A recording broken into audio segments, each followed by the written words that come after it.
The Catch a Break podcast is the insider's guide to breaking into and navigating the entertainment industry. Project Greenlight, now streaming on Max, is about the making of an independent film by an emerging director. On season 4 of Catch a Break, these two shows meet. We'll talk to the producers, director, the cast, the department heads to hear what it was really like. Those people had to not only sign up to do a low-budget indie movie, but have a camera and mic in their face while doing it. Hear what really happened behind the scenes of the behind the scenes on Catch a Break, wherever you get your podcasts. That season drops on July 13th, and you are not going to want to miss it.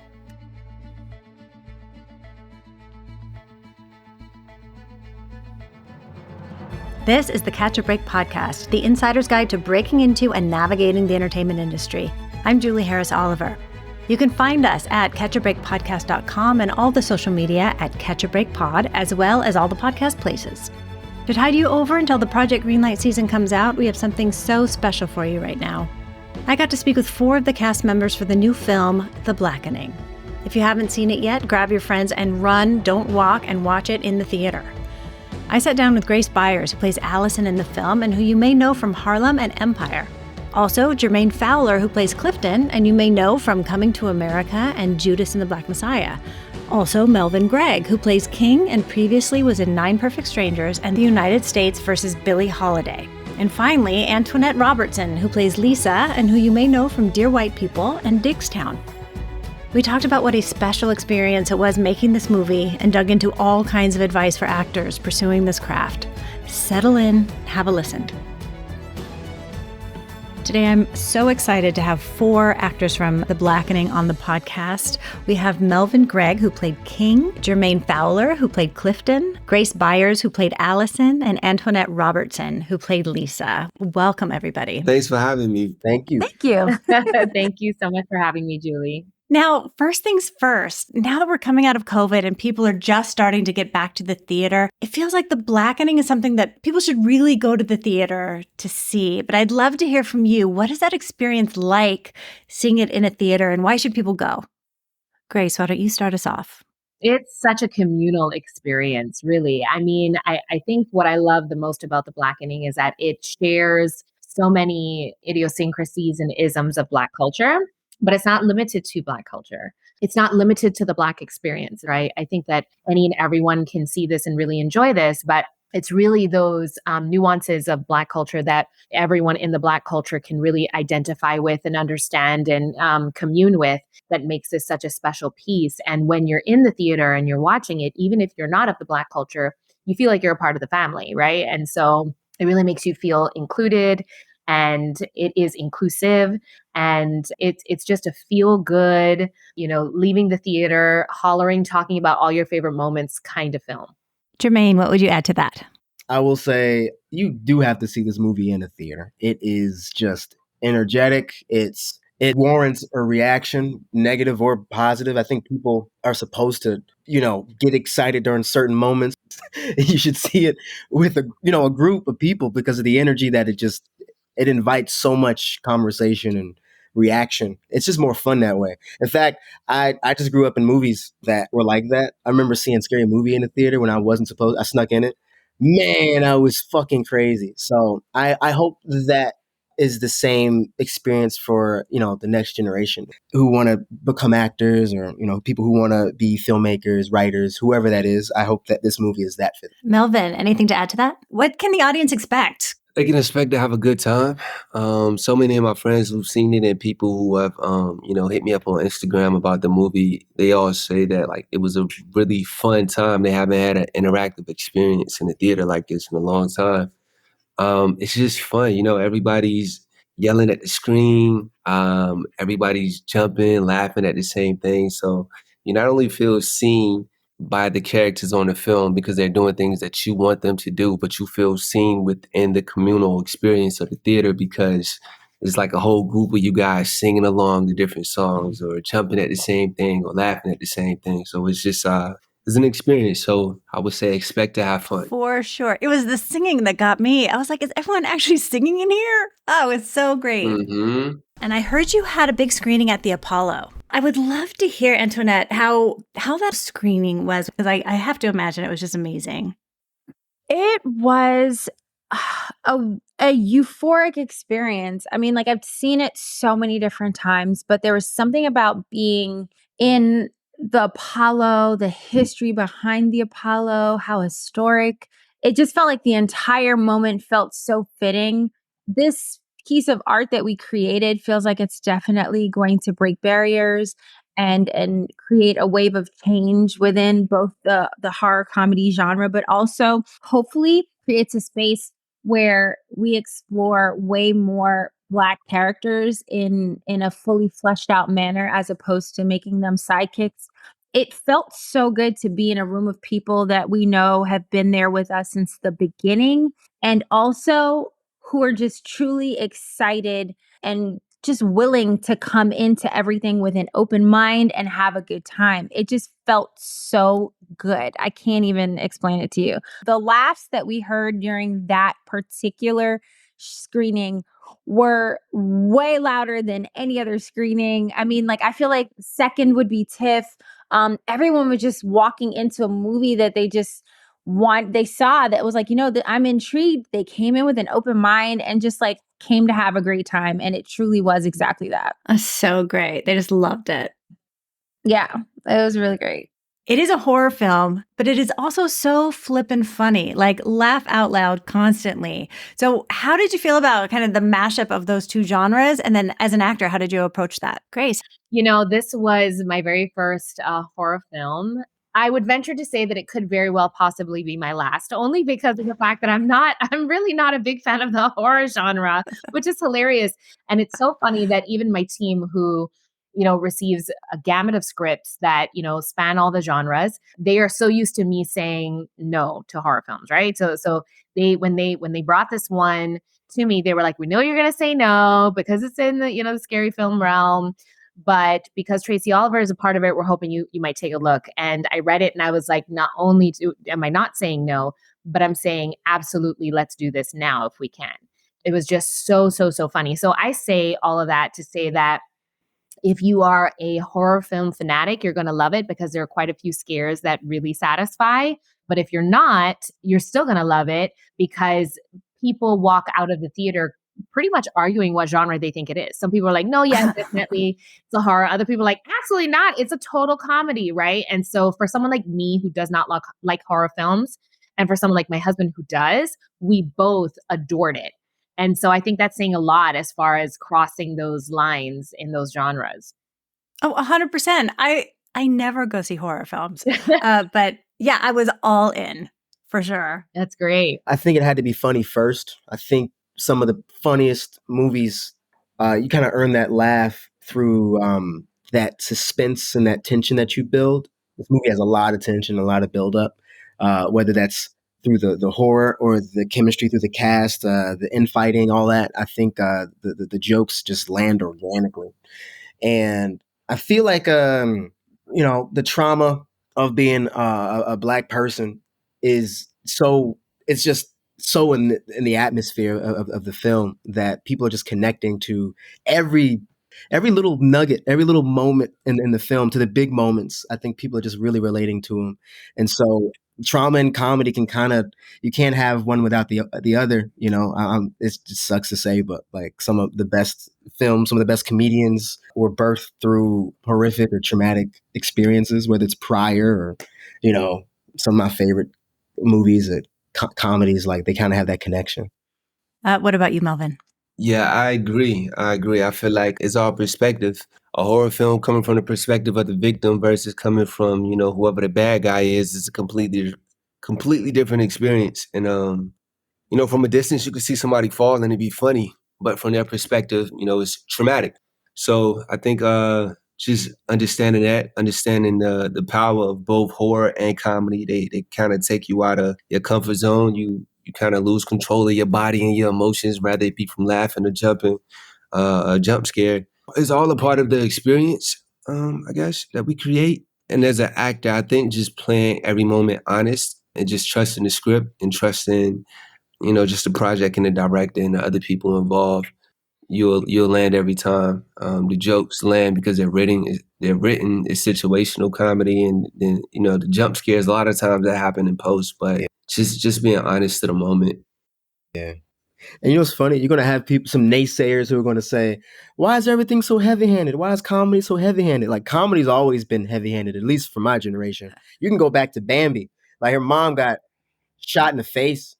You know what I'm saying? You can watch Mrs. Doubtfire. It's about a bunch of kids going through a divorce. Like everything's heavy. Like everything has been heavy. It's just kind of how you handle it and what lens and filter, you use the comedy. You know what I'm saying? So I think it all kind of Yeah, coincides. you gotta have stakes. Beverly Hills Cop, his friend gets shot in the back of the head. You know what I mean? Like that's how they start the movie. It's like his brains are smoking. And that rated R comedy, like it's just you kind of need to take the audience to a place. You got to start somewhere, And I think it sucks, but like trauma and comedy do have it's a very thin line. Antoinette, how was that mashup for you? Yeah, I'm not a horror girl. I've always kind of veered away from horror, to be perfectly honest. Mhm. Like I don't play in the spirit and demon realm, to be perfectly honest. However, when this script was given to me, they were like, just read it. When I read it, I was like, wow, this is innovative. It's a brand new take. We are taking on tropes. It's reiterating the fact that Black people are not a monolith. Like I love that. I mean, and then we had the conversation of like, the gory parts that were gonna happen. I was like, okay, it's fine. Because I'm immensely nervous when it comes to being frightened. And so it really worked in the film, given that, Lisa is very much so the anchor and the glue when it comes to her group. I'm very much so like a grounding force for all of them. And so having me be actually terrified kind of helped so much in allowing the comedy to soar the way that it did. So I truly just kind of stayed focused on the truth of the moment. I kind of ignored everything that was happening around me in terms of the comedy. Like I couldn't laugh at the jokes, even though they were so funny. Yeah. I just had to stay really present in the terror and how traumatic a moment like that would be if I truly had to save my life and the lives of my best friends. And I kind of like embodied that and stayed in that world and stay true to who I knew Lisa to be, who I crafted her to be, and not kind of anticipate anything. I think once you layer things with anticipation, it kind of takes the surprise out of it for the audience. And it's way more interesting for the audience to be as surprised, if not more, than we are. So we found a way to keep it fresh and new for everyone, which was lovely. Yeah, and it so worked. It's like it's something about like taking it so seriously that makes it so funny. Most definitely. And I didn't understand that before now, to be honest. Now let's talk about the way the film confronts all those horror film tropes, but also humanizes them. How was that for you? Jermaine, why don't you start? Man, I think every character kind of represents some sort of Black trope or even stereotype, whether it's the biracial girl or the Black jock or the brother who's dating a white girl or the airhead. Everyone's got this surface level sort of trope that you see on the outside, but the movie is about kind of digging deeper and showing these characters for who they really are. And I got a kick out of all that, just seeing all those moments kind of play out during the perilous sort of like, who's Black is game moment. And it's weird because like, all these characters have been scrutinized in some sort of way for not being Black enough in some way. But the beautiful part is that they have each other. They all have that insecurity. And I think every Black person has that insecurity just being in America. We all kind of like walk outside like, is this Black? Like, am I being Black today? Like, we all have that sort of like thing in the back of our head because it just is what it is. I think every person in that cast and that friend group kind of represents a piece of that how we all feel in a way being in this country in some sort of way. Something that I've known for a very long time, or at least that's been conveyed to me for a long time because I don't necessarily watch enough horror to know if it's completely true, is that what we've noticed is that the Black characters have always had a tendency to feel a little disposable. Kind of have always felt like tokens, which we know that's definitely for a fact. And I don't know if it's our community believing that the characters have always died first because we never really caught a full glimpse into that person as a fully fleshed out human being. Like we've kind of only seen glimpses of them or the idea of what Blackness was, usually through the lens of whiteness. And so what was really great about this project, the thing that I thought was most interesting was that they took the time to craft all of these relationships. Like these are people that you can see that are representative, that someone you might have met in your lifetime. Like I have at least 3 or 4 friends that are definitely a part of this friend group. And it was nice to see that they created these characters not to just be like disposable or some kind of placeholder, but main characters in their own story. They're not just tokens. You get to see them, their full authentic selves. You get to see the dynamics between the friendship groups. You get to see, even though they've been friends for 10 years, how vastly different they all are. And I just love that they chose to highlight the uniqueness of all of the characters, as opposed to in yesteryear people having a tendency to not necessarily spend as much time on characters of color. And so I really love that we start having conversations. You know, we say usually if there's a Black character in a horror movie, we just anticipate that person is going to be the first person to die. Well, if we are all Black, then what? It's ridiculous to even think about quantifying your Blackness. But if you put all of these friends in a situation where they must quantify their Blackness, then the ludicrous conversations that happen sometimes behind closed doors and in the group chats start to come out, and we can kind of laugh at ourselves and poke fun at ourselves and not take ourselves seriously, if that makes sense. It does. It does. It was so delicious. How about you, Melvin? I think a lot of the tropes is not necessarily about being Black. It's about, just the tropes we typically see in horror movies, as far as like the archetypes of characters. Then of course the Black character kind of being the first one to die is the main trope that we tackle. But a lot of it is like, okay, if the door creaks open, instead of going outside to see what it is, like close the door. You know what I mean? Instead of splitting up, stay together. Instead of running upstairs, like run outside. So it's like, it's beyond just the Blackness of it, just a lot of the typical tropes in horror movies that we often see. That's what I kind of didn't like about horror movies, because I just didn't feel like people wanted to survive. So with this one, it felt like it was my voice, things that I would want to do if I was in a horror film. So that was very, very exciting to turn upside down. And it just, as far as the Black thing is, it's unfortunate that it is typical practice that there's only one Black person in horror films. Like, who decided, like, we should just have one? Was it just like a token situation? That's like, cool, we got a one, let's just kill them off, get them out the way. Or so, like, that's so outdated. And for the fact that this has to be satirical in order for us to have all Black cast is crazy. But, first one's through the door. But to speak on humanizing the characters, I think it was great that we were able to see these characters fleshed out and, humanized in a way that we don't typically see, because they're dead so early, so we don't get to understand who they are and what they're going through and what they care about. So in this film, because they're all Black, we can't all die first. You get a chance to know them all and see Blackness through different lenses. Grace, how was that for you? That was amazing. So Dwayne Perkins, who wrote this along with Tracy Oliver, it was his brainchild. He did it with his improv group 3Pete a few years ago. It was a sketch actually that he did called The Blackening, where it was like a scene where they were playing with that trope, right? Like the Black person's always first one to die. What happens when everybody's Black? All right, let's try to see who's the Blackest to send them out there, right? And so I think just really attacking that trope and just turning it on its head has been the most fun. And you really get a chance to see, do we die? Do we live? I don't know. We'll see. Does this follow that trope? We'll see. But it was so much fun to really, attack that. And it was so palpable. Like you could see their 20 years of relationship, right? You could tell they'd all gone to school together and had all these deep relationships. Mm-hmm. But how did you do that on set? How did you bond really quickly? And how did you approach that as actors?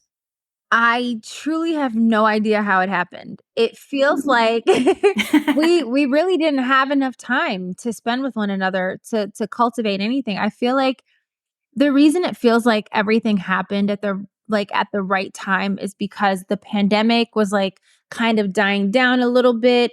We were all kind of stuck and restless at home. Like everybody wanted to be artistic. We wanted to be around people again. it just felt like everyone approached this project as a labor of love. We all kind of showed up as our authentic selves, and we meshed in such a way that kind of didn't even make sense. Like the chemistry was out of this world. Like we were laughing so much in between takes that they had to remind us that we were at work. Like it was legitimately like I was there with my best friends, and I have to say it felt like summer camp. Like when you're a kid and you go to summer camp, you can't wait to see your friends the next day. Like that's how it felt.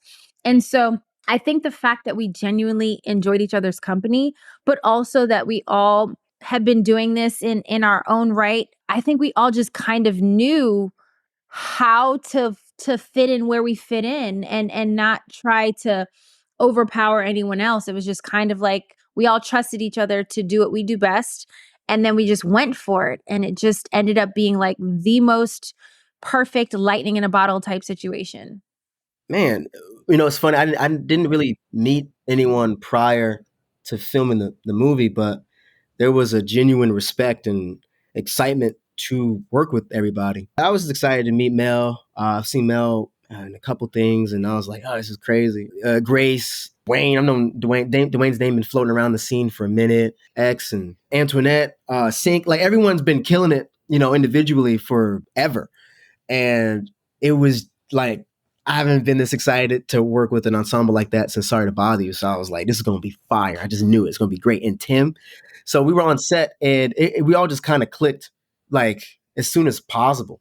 And I think being in that cabin really helped. We were all just kind of stuffed in one communal area, just getting to know each other. There were moments that were just like we all bonded over, whether it be the food on set, a particular crew member, the scene in general. But there was a real dance we were all like ready to, do. We all knew that we all had to bond and go through this horrific, tragic, these scenes together. So I think we all were aware, but it wasn't hard. Like, it wasn't like we felt like we had to do it. It just kind of clicked like that way. And that's very seldom. Like we all just vibe. That's great. How about you, Melvin? Yeah, I think us all being in the cabin together forced us to kind of get to know one another. And I think another great thing about the cast is a lot of us are just really transparent and honest. It's not really that filter that a lot of people put on when they try to project who they are to people. We kind of just like, this is who we are. You like it, you love it, you hate it. That's up to you. So we didn't have to go through a lot of those filters of getting to know each other for who we really were. We kind of forced the people who even the people who aren't typically like that, we forced them to be that way because we were that way. So I think we kind of skipped past a lot of the pleasantries. The pleasantries, and just kind of dove into it together and got to know each other, and felt like we had that relationship that was 10 years strong. Well, it showed. You all just jumped in it. I'm so happy that you felt that, because the chemistry that we all have as a cast is really organic, and we were hoping that it would read, and I'm so glad that it did. It is really rare to have two people come together on set and you feel like, you have to sell that we've known each other for years if you've just met, right? That's difficult. But to do it with a group of people, it's even harder. In this case, it was so easy. Everyone is super humble, was super excited to be a part of it. Just really talented, really funny people. And so from the first day, we just all kind of sat here like, all right, so let's do this. And even now we still have a group thread that we're all on, that we still talk on almost every single day. We're talking like we're a really loving group, and we really enjoy each other, honestly. And so it's so fun to be a part of a project that's like that. It's really a blessing. Now you actually have those relationships. Did you talk about your backstories at all? Like, did you make up what happened 10 years ago with this and that? Or was it just the bonding? Yeah, like we had conversations with the group as to what the relationships were like. And then some of it we actually said in the script, right? So it's clear that Allison and Lisa are pretty tight friends. And also Lisa and Dwayne are really close friends. So you can tell the friendship dynamics in there. And I think individually, we all had our own character history that we brought to that. For sure. So now this film was produced by Catchlight Studios, financed by MRC. It was picked up at the Toronto International Film Festival to be distributed by Lionsgate. How was the experience on set kind of making it that perhaps was different from like another project you would typically do? For me, every project that I do, I try to make it a labor of love, and this was no different. I think the reason why this one really felt so intimate is because it started off as an indie film. And so there was no way for us to even know that this was going to be distributed. I mean, you could hope that it would be, but there's no guarantees, of course. You're hoping that people will get the vision that you are trying to portray. So it was an indie, it was a labor of love. We all got together and we were like, listen, we're passionate about it. We're excited about it. We're doing something that we haven't seen out there before. So we're going to put our heart and soul into it doubly. But yeah, it was just one of those experiences that we all felt like it was a sacred experience. It was really wonderful to be able to play characters that we could relate to in some way or form and give them voice and give them body and flesh and a heartbeat, and to say, hey, we hope people can get it, but if they don't, it's okay. We still had the most fun doing it. It didn't feel like we had studio heads over top of us, kind of telling us what to do and what not to do. It felt like we was making a movie that the creators wanted to make.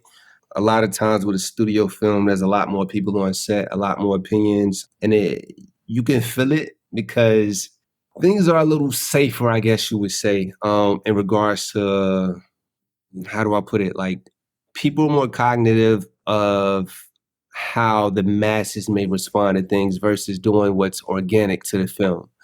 I felt like we were able to do what we wanted to do with the film. We were able to talk the way we wanted to talk, touch on the topics that we wanted to touch on. Whereas I felt like a studio would have came in and been like, maybe Spades isn't super relatable. Let's do something else. Or maybe, we should try this or that or the other because metrics show that these things work. So why not do those things? And I feel like we didn't have that. We had the freedom to just do whatever we wanted. MRC kind of gave us that. And the producers that were involved with actually making the film, versus projects I've done in the past with studios kind of overhead directing us with what they see to be best. I guess the culture of the set felt more free. I feel like I'm so happy it was done this way because I feel like Tracy and Dwayne would not have been able to give the world undiluted blackness, if that makes sense. I feel like with other shows, if you're dealing with a network and you're dealing with a studio, I feel like you kind of have so many cooks in the kitchen, and a lot of changes get made. I think in a lot of times there are a lot of executives that don't necessarily understand the subject matter, and they have an idea or a preconceived notion as to what they may believe blackness is, or they may want it to be a little less raw and authentic, I want to say, because it might make it more marketable, I guess, to the masses. And so I feel like in a situation like this, I feel like the point is proven that if you truly just give the consumer or you give people authentic experiences, authentic human experiences, it doesn't quite matter what the race of the individuals are. Like, I am obsessed with Crazy Rich Asians. It is one of my favorite movies. I did not have to be Asian to understand people who wanted love in their lives, or who have to deal with the fact that they're being felt to feel inferior by other people. Like, same thing with The Notebook. I didn't have to be white to understand what was going on. You understand what I'm saying? So I feel like in a situation like this, instead of veering away from showing all of these characters fully embodied, they leaned into it. They leaned into to making things very culturally specific, because what we do know about Black culture is it influences every part of entertainment, and people didn't have to know what life in, say, an impoverished area was, but they do understand it when you hear Lil Wayne talking about it. They do understand it when you hear Jay-Z talking about it. I think there are instances in life where sometimes you need to stop making the audience feel like, stop dumbing things down for them. I think if you give them the truth, you give them authenticity, people will have a tendency to lean towards that. And so what I love about how this was produced was they didn't have anybody over them. They didn't have anybody giving them notes every 2 seconds. It was very much so they were allowed to make the movie they wanted to make. And I think that the movie is better for it. So it was really just a treat to have Lionsgate pick it up and distribute it. And, you know, like an indie turned into my first feature film playing in the cinemas, right? And so that is, whoa, like even for me, I'm still like, wow, I feel really humbled by that. It feels like not knowing the distribution of it could have been really risky for y'all to take this on. And so what an incredible outcome for all of that effort and intention and passion and belief. For sure. And I think that when you are really about the art and you're really about the craft, you're okay taking those risks. Like I am okay taking those risks. I'm okay being like, hey, this may or may not fly, but that doesn't mean that art like this doesn't deserve to be made. For sure. And seeing it now, it's so obvious. Like it feels like it's going to be a cult classic. Like, duh, this should be out in the world. Of course. Yeah. It's so good. Do you have a favorite memory from shooting this? Oh, come on. I don't have just one, but I will say that there were many, many, many days. And of course, because so much of the film takes place in the game room. And so there were many days that we were just stuck in the game room, just laughing and cracking up. I think one of my favorite days would have to have been when we were shooting Who's the Blackest scene. And the camera was on Jermaine, and you know, Tim, of course, used 4 examples of why he felt he wasn't the blackest. Every time he did a take, he said something different. Every single time. There was like 1 or 2 that was in the script, and then like the rest he completely improv. And we laughed and laughed. Like we could not stop laughing because we didn't know what he was going to say. And then also when he left the room, he had something different to say every time. And so every time he left, you know, we were just waiting to hear what he was going to say. And we were so happy the camera was not on us because we could not stop laughing. It was so great. Oh my God. All of the scenes in the game room were wild.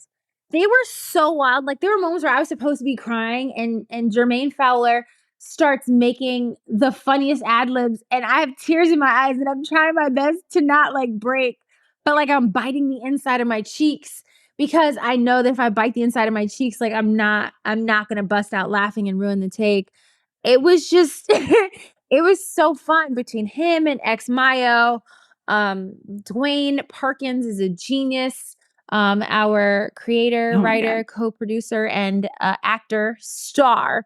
It was just amazing working with them. They're just all really great energy, and it was nice to play off of them and just kind of, you know, do what we all love to do best, but together with a group of people who love doing what you love to do. It's just, yeah, it was fun. It was so fun. Melvin falling off his set chair. That was a good one. I got pictures. I do too. Everybody got pictures. And that was just like I feel like that moment was just kind of, you know, it's kind of just set the tone, like for just not taking ourselves too serious, just having fun.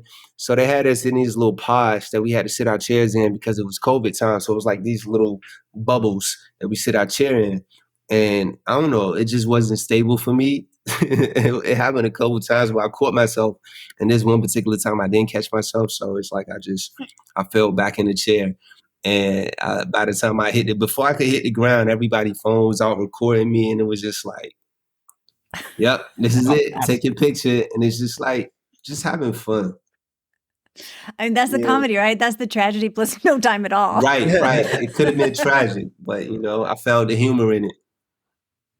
But beyond that, we all kind of connected on the fact that we were all going through pivotal moments in our lives and careers, and we all just shared them with each other. Whether that be someone just having a kid, whether that be the kids got the same name. Me and Jermaine. Yo, yes. What? Yeah. Crazy. Oh my God. I remember I was on set and and it's 2 different sides of the story. So I was on set and Mel, you got to go first because it all started with you.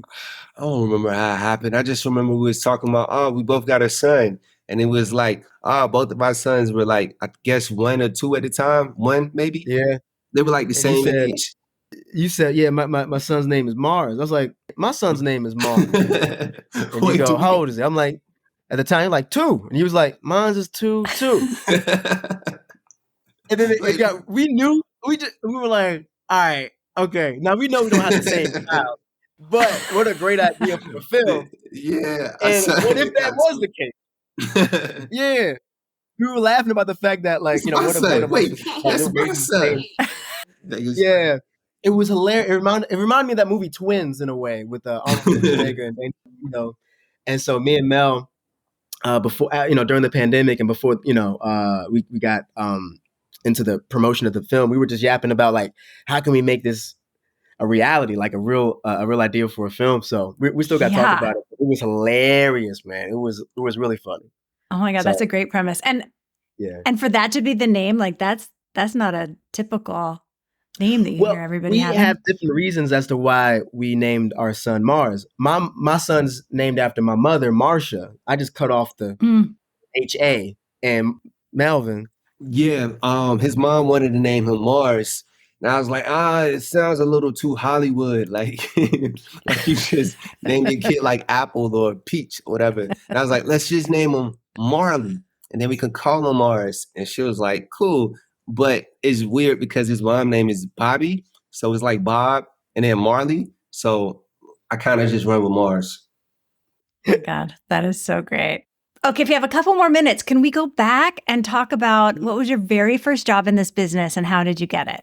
Okay, my first acting gig, although I was still in school, I had done a summer repertory stint, and it was at the Santa Rosa Rep. And it was a circulation of 3 plays. It was Cat on a Hot Tin Roof, it was The Wedding Singer, and I was also in MAME, right? The musical. And so that was the first time that I got a chance. And it was great because I had played 3 roles. And so it was really wonderful to get that chance to be like, okay, so this is what it feels like to be a working actor, and really just put my heart and soul into each of those roles. And, really grateful for that time, really grateful for that, that preparatory time. Yeah, how fun. Okay, Jermaine, Melvin, first jobs. Man. Okay, does that mean TV and film, or does that you go back to gigs like just stage? Whatever made you feel like, I got a job acting? Oh, dude. Yeah. So Eric Andre, at the time, like I looked up to that dude. I still look up to him. He's just like an irreverent guy, doesn't give a shit about, anything but the joke. So I remember he hit me up and said, "Hey, what are you doing? What are you doing today? I'm going to this Renaissance fair in Pennsylvania or Jersey or something like that, and I need you to play a runaway slave." And I said, "I will do it. It'll be me, you, Byron Bowers, and Sean O'Connor. And what we're going to do is run around this Civil War reenactment camp and pretend to be runaway slaves, and Sean is going to chase you around." And I was like, all right, that sounds good. And that was my first gig. And I was really excited because I wasn't getting paid to do anything. And my first credit was to be a runaway slave. Oh my God. And they were like, I remember we ran up to like Abe Lincoln, the guy playing Abe Lincoln, like, "Hey, what's up? Help!" And he was still in character. He was like, "Oh boy, hey guys," like he couldn't break. It was and so no, it was me and Eric. I don't think Byron was on that one. But anyway, like it was my first like real TV credit, and I was just flattered that Eric would ask me to do that. So yeah, that was my first gig. Melvin, how about you? I don't know if I could compete with that one. So my first gig, I was in Virginia. I just been taking acting classes for a couple years. It's probably like 2009. It wasn't even a couple years. Might have been my first year, like 2008-ish. And it was like an agent who kind of worked through Facebook. And she sent me to this audition for the 700 Club. So if you don't know what the 700 Club is, it's like a Christian broadcast network. Yeah. And they do these episodes where it's people giving their testimony. So imagine a woman just like, before I found Jesus, I was living my life, partying, doing drugs, sex. And they would flash back and cut to reenactments of the things that she described. So in this episode that I did, I guess she was talking about doing drugs, and it cut back to like a party in the 70s. and you see me with like a big afro, like dressed like a pimp in the 70s, and I'm cutting up some fake coke on a mirror. And it lasted like 3 seconds, and that was my first job, and my check was $25. And I still have it. I was like, what's the point of cashing it? It'd be worth more if I just keep it. I got a $25 check for my first job. So yeah, it wasn't my moment like I'm here, but it was like, okay, somebody hired me. It's like, we're getting started. We getting started, yeah. So a pimp and a slave. A pimp and a slave. Great. Antoinette, how about you? First job? I would say A Gifted Man was the first time that I'd actually actually been paid to do a job. And I remember going into the audition and I'd been crying all day. I'm one of those people who kind of sit in emotion. I mean, I've learned since, but I was sitting in the emotion all day and I was crying. It was just wild. Every time I thought about my lines, I would cry. And then I got in the audition, I couldn't cry. Hilarious. And what was amazing about one of the execs at the time, he kind of stopped. I believe it was Peter Leto. He stopped and he just kind of knew I had something and wrote me a role, wrote me a small role, like a co-star role. And it was so kind of him because he really didn't have to. I was I didn't I didn't have it together for the lead, I guess. But at the time, I was so excited. I was on set. There was a honey wagon. It was a little tiny trailer. I didn't even care. I was just happy to finally feel okay, wow. I actually booked something from an audition, which was really nice. Well, and that speaks to showing up to the audition as who you are with whatever your special thing is, and they wrote you a part. And he wrote me a part. I never forget it. It was when they came to me to tell me about it, they were like, listen, you didn't get this role, but he really, really, really liked you so much. And he truly thinks that you have something. And so they wrote you in a co-star role. And I know it's small, but I was like, oh my God, I'll take it. I was so excited. That's incredible. Yeah, it was really nice. And it's just been kind of wild since then. I went from that to recurring guest star on 0 Hour, which happened just 10 seconds after that happened. And so it's interesting because I guess in this business, there are a lot of doors that get slammed in your face. And then you just kind of need one to budge open just a little bit. And then it's a cosign for everybody else. Now everybody's like, oh, I want her. Oh, I want her. And you're like, okay, so that's all it took. Yeah. Then it's like dominoes. For sure. Yeah. What advice do you have for people just trying to get in and do what you do? Don't compare yourself. Don't gauge your career off of anyone else's. Just continue to trust the process, whatever your process is. And I guess comparison is the death of progress and of happiness as well. Yeah. So just stay the course, man. That's all I can say. You're the only you, and be confident in that. It's very easy to compare yourself when you lose a gig against this person, that person, or that person. But there's so many factors into why you didn't get it. It's really never about talent. Ever. Rarely about talent. Yeah. So just stay the course and just continue to work your craft. Don't expect to go somewhere without talent. You need to be able to fall back on that. But no, that needs to be the given. Yeah. And then it's not about you. Yeah, right. You need that first. Just to echo Jermaine's point, nobody could be you as good as you can be yourself. So find out how to make that work for you. A lot of times people think acting is shape-shifting and becoming somebody completely different. It's it's not necessarily. You can find characters close to you and find a way to play them in the most honest way and add texture to it and make it exciting. So don't worry about learning all of these crazy accents and being something completely different. Just that's something you do later on after you establish yourself and get yourself through the door. But if you can get cast as something that's close to you, that you're familiar with, that you understand, that you will be able to shed light into this character in a way different from everybody else, you'll have an advantage. So to run away from that is kind of the, shield your superpowers. But another thing Jermaine said too was just trust your path and your process. Everybody's timing is different and it's specific to them. And you know what I mean? There's no one way to do it. I remember I had an acting coach, Dustin Felder, rest in peace, Dustin Felder. He passed away not too long ago, but him and a good friend of mine's, Keith Powers, we were in the same class, and Keith was booking everything. And I was like, damn, man, like, when am I ever going to book anything? And the fact that it was my friend kind of just made it like, it was so close to home. I'm like, what am I doing wrong? And he was just like, everybody has a different path with a different pace. Just like, stay the course, keep working, keep doing your thing, stay true to yourself, and like, your time will come. And I kind of just remember that every time I think about, the times where I was getting discouraged. It's just like I just had to trust my process and the pacing of that path. And, things will come when they're meant to come. And in hindsight, I wasn't ready for the things that I thought I wanted at the time. That's so true. Grace, what would you add to that? Oh my goodness.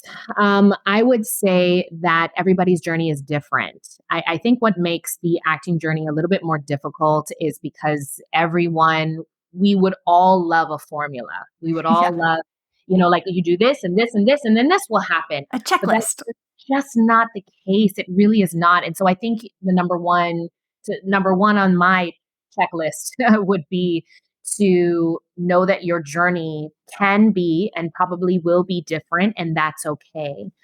It can be a little scary, but it's also very much okay, because even now when you talk to a bunch of actors, we all talk about how we got here. We all got here differently. Yeah. So I would say just get rid of the whole formula bit, because you just don't know where this whole journey is going to take you. But then the second part, I would say, which I'm a big proponent of, is training. Because I feel like talent will get you in the room, can get you in the room, but the training will sustain you in your career. And especially if you want to do, whether it's theater or camera work, you need that stamina, you need that sustenance, you need to be able to really have the techniques and the tools to be able to hold you when you're doing however many shows on Broadway a week, or when you are doing that take again and again and again and again, and they're trying to do it from 5,000 angles, and you have to cry for every single one of them, right? And so I really believe that the schooling and the training that I got, and it really, like, to me, it's like, go wherever you feel led to go. But the training that I got really helps to build a foundation for me. And I dig deep into that foundation so that I can prep for that.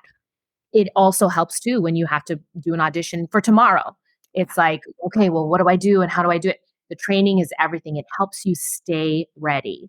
So your journey may not look like everyone else's, and that's okay.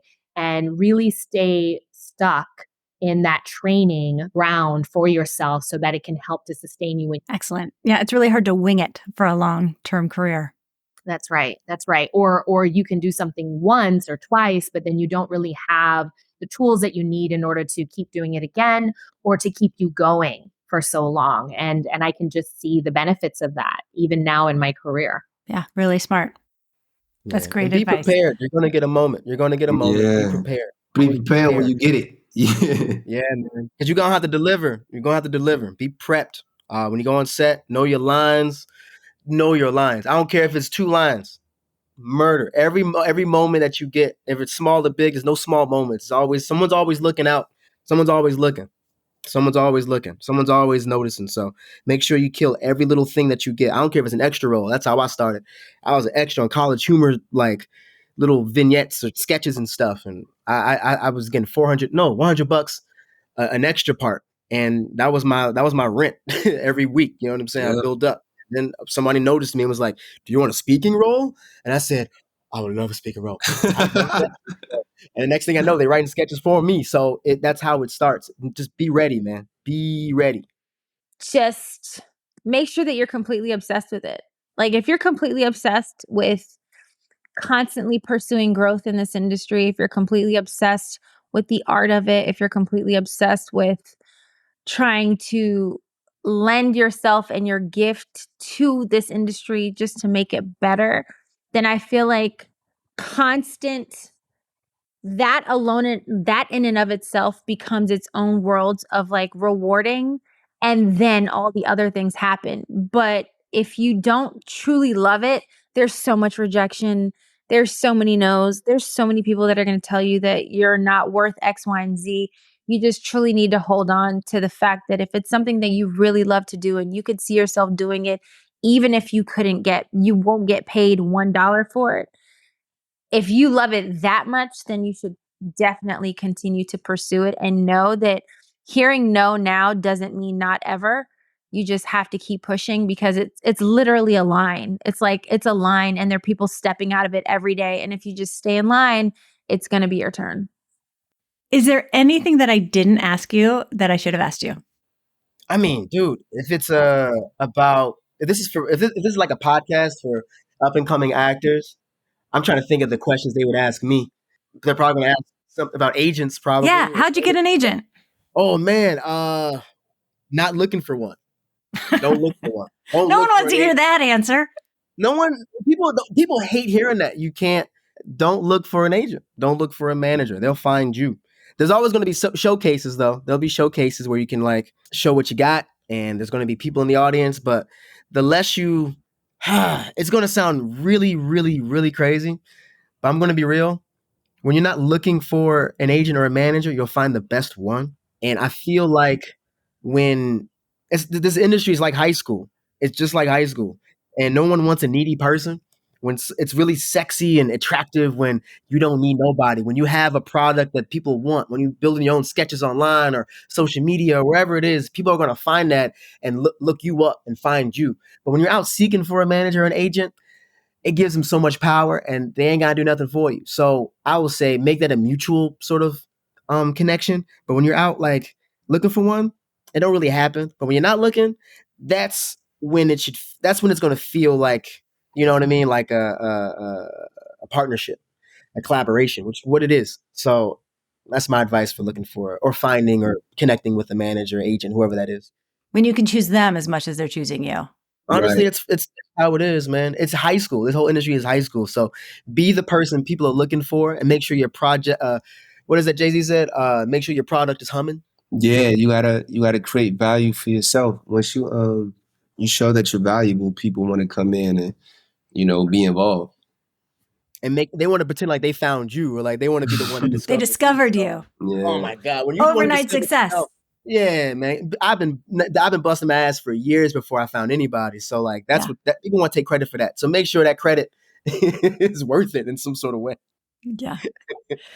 As far as the agent thing, I agree. You got to build your own value and be seen as valuable, and then people will, put their bid in, and then you just find a relationship that's mutually beneficial and just understand the business of it. If things aren't making sense for you, you have to move on. It's just the business. I was at when we were at ABFF. A guy ran into me. A guy didn't run into me. I was at McDonald's because I was buying like food for like a homeless guy. I'm only saying that because I don't eat McDonald's. And I'm not trying to co-sign it, but it was a guy in there and he was like talking about my Birkenstocks. And he was like, "Where are you from?" I was like, "LA." He was like, "Oh, what are you doing out there? Making movies?" Just joking. And I was like, "Yeah, actually." And then he was like, "Do you have an agent?" And he kind of just took a different tone as if he was gonna like school me to something. I was like, "Yeah." And he was like, "Who's your agent?" And I told him. He was like, "How'd you get with them?" It happens all the time. They saw me as valuable. Well, how'd you do that? It's just like, just work. And then he went on to tell me his story. But the thing is, just like Jermaine said, just work until you build enough value and somebody will take value in you. Like my way of doing that with social media, I couldn't get the agents that I want or the opportunities that I wanted or felt like I deserved. So I had to build value doing something else. And, doing social media, I was able to garner a large audience that in return became valuable. And then not studios, but agencies saw that as valuable. So cool. I could use this to leverage me into getting the auditions that I want. And then, okay, cool. Now I could use this agency to leverage me into getting to this other agency that I feel like would service my needs a little better. So just kind of creating leverage. And just understanding your path and being intentional with everything you do. You can't sit around and wait for an opportunity or wait for something to happen. You have to put your focus and your energy towards it, be intentional, like I said. But when it comes to art, you have to make decisions based on what fulfills you artistically. You can't move with the money, at least early on. Later on, once you got enough leverage, you can, sometimes do a money play, then do another play that, feeds your soul. But early on, you have to stay true to your art because chasing dollars is not going to lead you to where you want to be. And the money's gonna be gone, and then you're gonna be washed out. So it's like, stay true to your heart, stay true to your art, and put everything in it. Passion is things that you'll do for free. Yeah. Grace, what is a nugget of wisdom you would leave us with? I guess one thing that I'd love to add too is that it's so important that when you're in this industry to have your own foundation of belief in self, right? And so Yeah. for different people, it means different things. But for me, it's God, and I will say that because there are some days that I don't know what to do. I don't know where to go. I don't know that because there is no blueprint. I don't know how to navigate. But when I really can look deep down inside and be led by spirit, I really feel like those are the moments that have always been key moments in my life. And I think it's also important too, because you get a lot of rejection in this industry. Yeah. There are that a part. lot of no's before you get a yes, a lot of no's. And so you have to know who you are, and you have to have something else that you believe in order to hold you grounded, so that when people are telling you no, you know that they're not telling you no. You know what I'm saying? And so I think that is just vital. It's really vital. Otherwise, you may find yourself falling away and really questioning whether or not you really want to do this when you know you do. Let's drill down on that a little bit. The way you said they're not saying no to you. Or what did you That say? even when they say no to you, they're not saying no to you. Exactly that. Because I don't know if you know starting out that it has so little to do with actually you That's and who right. you are deeply, right? Can That's you right. can you expand on that a little bit? Yes, like even when you're doing a lot of auditions, I think a lot of times we think, okay, what would they like to see in this, right? How would they like to see the characters?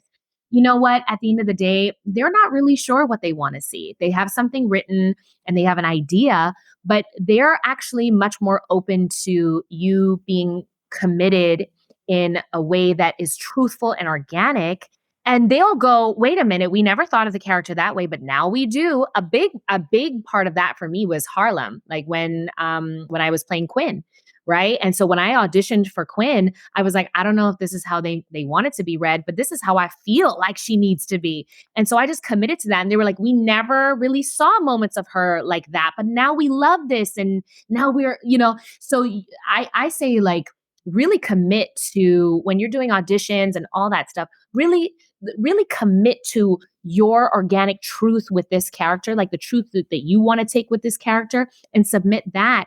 And if that's not what they want to see and that's not what they want and whatever, that's fine. But you did a heck of a job. And I promise you, you've imprinted yourself in the minds of these casting directors and of these directors. Because that's what really matters, that you're doing amazing art, not just, oh, let me do what I think they want me to do, because then you'll Exactly. always hit the moving bullseye. Yeah. Make a choice even if it's the wrong one at the end of the day. Right. Because even then, like, if you're committed to it and it feels truthful, it can be argued at whether or not it's the wrong one. You know what I mean? Yeah. And don't be afraid to make mistakes. Early in your career is the perfect time to experiment, figure out what is right for you, whether it is social media comedy, YouTube comedy, maybe not even comedy, whatever it is, theater. I don't know what it is. Just sit down and really think, like, Try it all. play with, try it all. I had It really never doesn't done matter right now. comedy. Yeah. Oh, I didn't know that. I had never done comedy. Nothing. I didn't even know that. I thought you did. Nah, I was never funny. I was never the class clown. I never made jokes. I just kind of kept to Oh, myself. But I saw comedy was working online, so I was like, shit, let me try to figure out how to do this thing. And I kind of just taught it to myself in a way. Now I love it. That's exactly the point. That's exactly my point. You just figure out what works for you. If it don't work, whatever. Go to the next thing. But really sit down and figure out what it is that you want to do. Come up with a game plan and just throw everything at the wall, and have a good time doing it. Antoinette, any other nugget of wisdom you'd like to share?